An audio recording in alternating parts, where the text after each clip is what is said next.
ආදරය කියන්නේ ලෝකයේ තියෙන ලස්සනම හැඟීම. හැබැයි ඒ ආදරයම සමහර වෙලාවට අපේ ජීවිතය අඳුරු කරන්නත් පුළුවන්.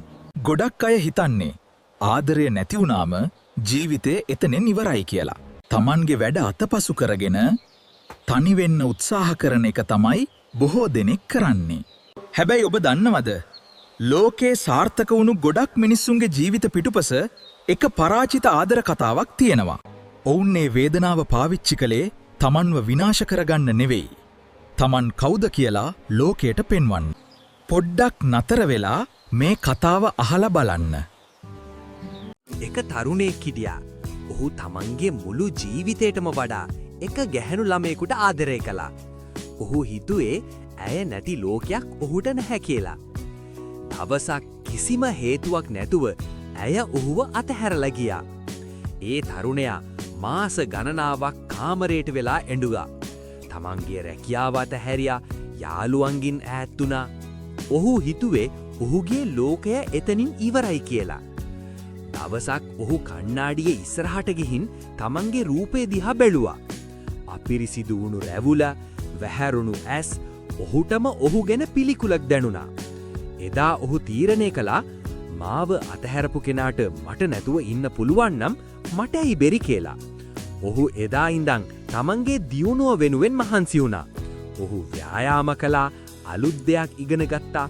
රෑ දවල් නැතුව තමන්ගේ හීනේ වෙනුවෙන් වැඩ කළා. අවුරුදු 2කට පස්සේ ඔහු සාර්ථක ව්‍යාපාරිකයෙක් වුණා. දවසක් ඔහුට අර පරණ පෙම්වතිය පාරේදී හමු වුණා. ඇය පුදුම වෙලා ඔහු දිහා බලන් හිටියා. හැබැයි ඒ වෙද්දී ඔහුට ඇය ගැන කේන්තියක්වත් ආදරයක්වත් තිබුණේ නැහැ. තිබුණේ Taman ගැන ආඩම්බරයක් විතරයි. ඔබටත් ආදරය නිසා වේදනාවක් වෙලා ඇති.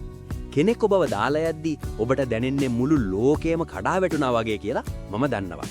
හැබැයි මතක තබා ගන්න, යම් කෙනෙක් ඔබව අතහැර යන්නේ ඔබේ වටිනාකම ඔහුට හෝ ඇයට දරා ගන්න බැරි නිසායි. අඩන්න එපා.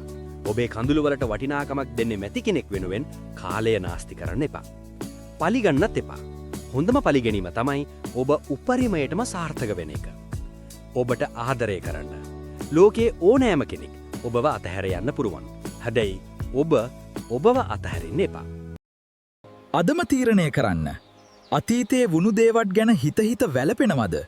නැත්තම් ඒ වේදනාව ඇතුලේ තියෙන ශක්තිය අරගෙන අලුත් ගමනක් යනවාද? තීරණය තියෙන්නේ ඔබේ අතේ. ඔබ අද වැටිලා ඉන්න තැනින් නැගිටින දවසට ලෝකයම ඔබ දිහා බලලා පුදුම වේවි. ආදරය පරාජයක් නෙවෙයි. ඒක ඔබේ ජීවිතේ ලොකුම ජයග්‍රහණයට පාර කියන නිමිත්තක් කරගන්න.